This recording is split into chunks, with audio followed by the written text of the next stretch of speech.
তো গাইস সন্ধ্যাবেলা করে বেরিয়ে পড়লাম সেই ডিঙেদহর 5 টাকার টিকিয়া চপ খাওয়ার উদ্দেশ্যে। সে আমাদের টমটমটা নিয়ে আমরা টুকটুক করে এগাতে থাকতেছিলাম। এগাতে এগাতে রাস্তার ভিতরে দেখতেছি এই চাচার অবস্থাটা দেখুন, সেই গাড়িতে যেতে যেতে ঘুমিয়ে পড়ছে। যাওয়ার পথে দেখুন আমাদের বাইকটার সাথে বা আমাদের টমটমটার সাথে কি ভুতুরে কাণ্ড ঘটে গেল। গাড়ির লাইটটা আর জ্বলতেছিল না, তো আমাদের মকবুল ভাইগনে সে মিস্ত্রি টাইপের একটু এই গাড়িটা চেক আপ দিচ্ছিল বা ঠিক করার চেষ্টা করতেছে। অনেকক্ষণ নাড়ানাড়ি ও খুচাখুচি করলো সে সাইডে বাড়ি বুড়ি মেরে, তারপরেও বাইকটার কোনো ফলাফল আমরা পেলাম না। অবশেষে আর কি করার, মোবাইলের ফ্ল্যাশ মেরেই আমাদের রাস্তা পাড়ি দিতে হচ্ছিল। তো আমরা মোবাইলের ফ্ল্যাশ মেরেই টমটমটা নিয়ে সামনের দিকে এগাতে শুরু করলাম। তো এভাবেই যাইতে যাইতে আমরা কিছুক্ষণের ভিতরেই সেই ডিঙেদহ বাজারে পৌঁছাই গেলাম। আমাদের বাইক নিয়ে সে তো গাড়ি থেকে নেমেই প্রেম করাতে ব্যস্ত বা কথা বলাতে ব্যস্ত।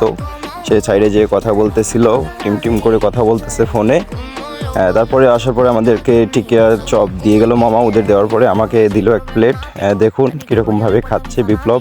তো মনে হচ্ছে এটাকে কোনোদিন খাইনি। একবারে প্লেট চিটেপুটে খেয়ে নেবে। আমি একটু মোবাইলটা নিয়ে টিপে করে একটু ভাব দেখাচ্ছিলাম আশেপাশের লোকজনদেরকে যেন আমি অনেক বিজি। মকবুল দেখুন কীভাবে খাচ্ছে, ঠিক আছে। সেও একই অবস্থা, যে মনে হচ্ছে সেও কোনোদিন খায়নি এর আগে। একেবারে প্লেট চিটেপুটে খাওয়ার মতো কাহিনী। ওরা আবার ক্যামেরাটা নিয়ে আমাকে দেখাচ্ছিল আমি কীভাবে খাচ্ছি।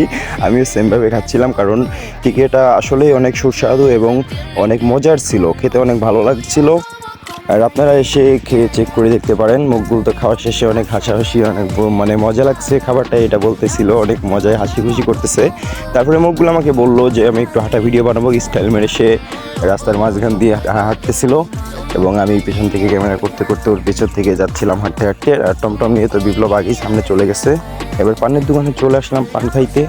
তো পানের দোকানদার কি হাবিজাবি মশলাপাতি টুকটাক করে মেরে দিতেই আছে, শেষ আর হয় না। তো অবশেষে পানের ভিতরে দেখতেছি মধু দিয়ে দিল একটু করে, অনেক সুস্বাদু হওয়ার জন্য। তো অবশেষে মশলাপাতি দেওয়া শেষ, একটু টোড়াইয়ে এখন সে আমার হাতে দিয়ে দিচ্ছে।